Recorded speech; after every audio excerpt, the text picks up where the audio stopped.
Bonjour à vous, je suis Carole Pirotte et aujourd'hui je tourne cette vidéo pour répondre à une question que j'ai reçue récemment et qui m'a paru concerner beaucoup de personnes hypersensibles. La question de cette femme est de savoir si c'est bien normal que les personnes hypersensibles aient du mal à tenir une décision. Parce qu'elle explique se sentir parfois comme une girouette à force de écouter les avis des uns et des autres et de faire en fonction de ses avis, et à la fin le résultat ne lui plaît pas du tout parce qu'elle a justement changé beaucoup d'avis en fonction de ce que les autres disent.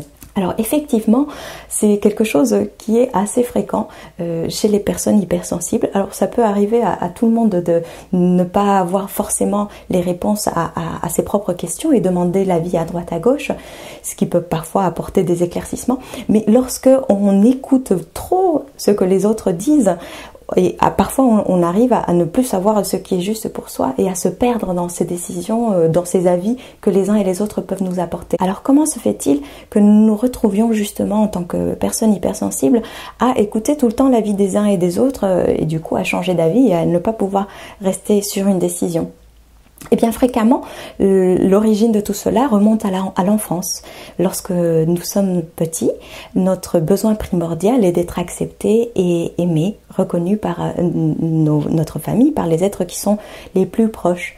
Et bien fréquemment, en tant que personne hypersensible, nous avons la capacité de ressentir qu'est-ce que les autres attendent ou veulent de nous pour qu'ils puissent nous accepter et nous aimer. Et donc, on peut très régulièrement adopter des rôles ou faire des choses en fonction de ce que les autres attendent de nous pour être justement aimés et reconnus. Et ça, c'est parfaitement normal.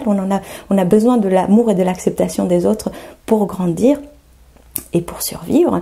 Et comme l'amour que peuvent nous fournir nos parents, les êtres qui nous entourent, conditionnels, et bien du coup on cherche à s'adapter aux conditions que ces adultes, que cet environnement nous met pour pouvoir être aimés et acceptés. Or, lorsque nous grandissons, et bien si nous ne faisons pas un travail intérieur de distanciation par rapport à l'environnement, par rapport aux autres, nous pouvons rester dans cette tendance à vouloir attendre à ce que les autres nous donnent leur avis ou être à l'écoute de ce que les autres pourraient penser juste ou bon pour nous, et du coup ne pas être à l'écoute de nous, nos propres besoins, de nos propres intuitions.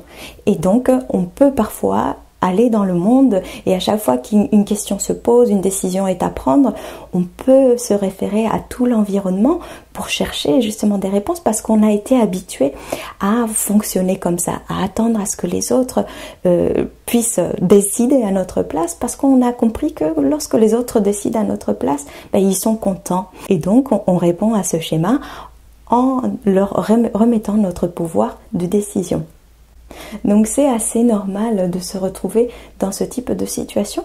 Alors maintenant, qu'est-ce qu'on peut y faire? Parce que évidemment, à un moment donné, on se dit j'aimerais bien pouvoir tenir mes propres décisions et savoir ce qui est juste pour moi, pour que les résultats que je vais obtenir me conviennent et aillent dans le sens de ce qui est juste. Alors pour cela, il faut commencer par se rendre compte que jusqu'à présent, nous avons remis notre pouvoir aux autres. Nous avons remis notre pouvoir de décider et de choisir aux autres.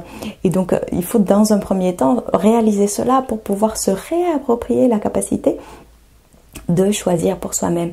Après peut émerger la question, oui mais moi je ne sais pas ce que je veux pour moi, je ne sais pas ce qui est juste pour moi, ça me prend la tête, c'est pour ça que je vais chercher des avis à droite à gauche parce que je me sens pas forcément apte ou en capacité de choisir par moi-même.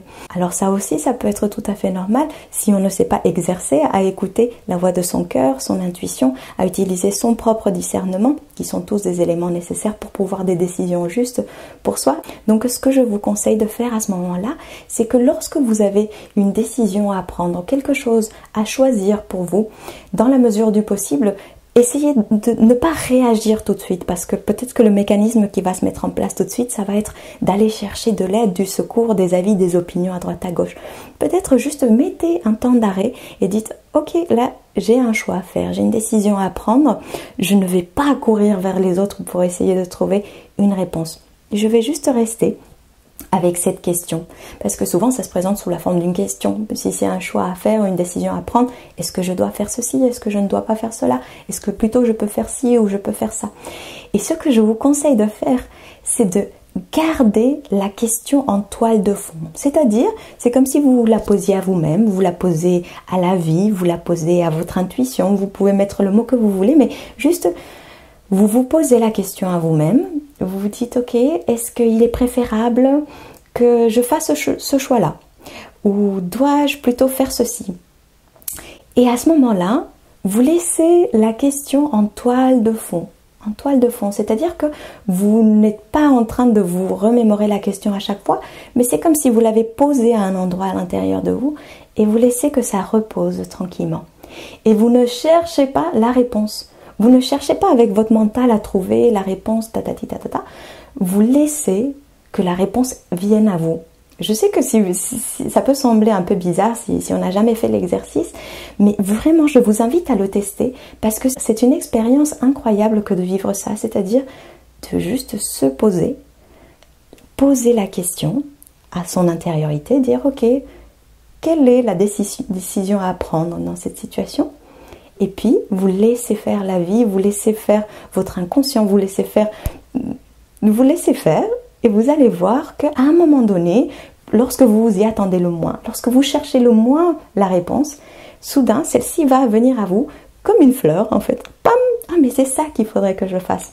Et puis, le pas d'après, c'est de faire confiance à cette intuition qui est la voix de votre intériorité, qui vous explique la voie à suivre.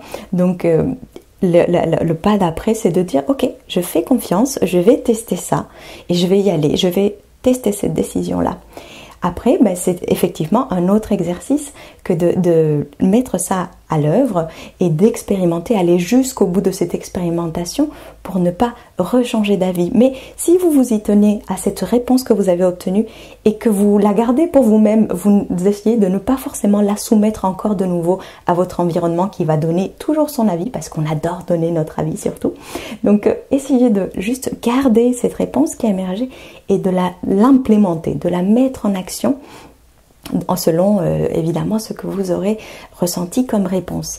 Et ça, je pense que ça peut vraiment vous aider si vous êtes dans le même cas que cette belle femme hypersensible pour pouvoir avoir accès à vos propres réponses et pouvoir commencer à mettre un petit peu de distance au fur et à mesure entre soi et les autres à qui on a depuis toujours remis notre pouvoir de décider et du coup reprendre cette capacité-là à choisir pour nous en fonction de ce qui est le plus juste pour nous. Et ça, croyez-moi, votre intuition, elle le sait parfaitement. Écoutez, j'espère que cette vidéo vous a plu. Si c'est le cas, vous pouvez vous abonner à ma chaîne pour recevoir d'autres vidéos de ce style. Et entre-temps, je vous souhaite plein de belles expériences et je vous dis à très bientôt. Au revoir.